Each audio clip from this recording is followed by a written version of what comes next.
নমস্কার, ইতিহাসে আজকের দিনে কী রয়েছে দেখে নেব। বিশ্ব এইডস দিবস। 1761-তে মাদাম তুসো জাদুঘরের প্রতিষ্ঠাতা মেরি তুসোর জন্ম। 1932-এ ঔপন্যাসিক, কল্পবিজ্ঞান লেখক ও সম্পাদক অদৃশ বর্ধনের জন্ম। 1954-তে সমাজকর্মী মেধা পাটেকরের জন্ম। 1955-তে বিশিষ্ট সঙ্গীতশিল্পী উদিত নারায়ণের জন্ম। 1959-এ বিশিষ্ট পারকাশনিস্ট শিবমণির জন্ম। 1963-তে ভারতের 16তম রাজ্য হিসেবে ঘোষিত হল নাগাল্যান্ড। 1964-তে ব্রিটিশ ভারতীয় বিজ্ঞানী জে.বি.এস. হ্যালডেনের মৃত্যু। 1965-তে প্রতিষ্ঠিত হল বর্ডার সিকিউরিটি ফোর্স বিএসএফ। 1974-এ স্বাধীনতা সংগ্রামী সুচেতা কৃপালিনীর মৃত্যু। 1980-তে ক্রিকেটার মোহাম্মদ কাইফের জন্ম। 1997-এ বিহারের লক্ষণপুর বাতে অঞ্চলে 63 জন নিম্নবর্গীয়কে খুন করল রণবীর সেনা।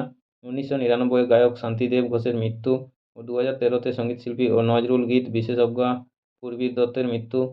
2015-তে বিশিষ্ট সারেঙ্গি বাদক ওস্তাদ সাবরি খানের মৃত্যু।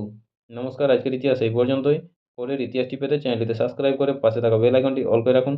সবাই ভালো থাকুন, সুস্থ থাকুন। দেখা হচ্ছে পরের আপডেট ইতিহাসে। নমস্কার।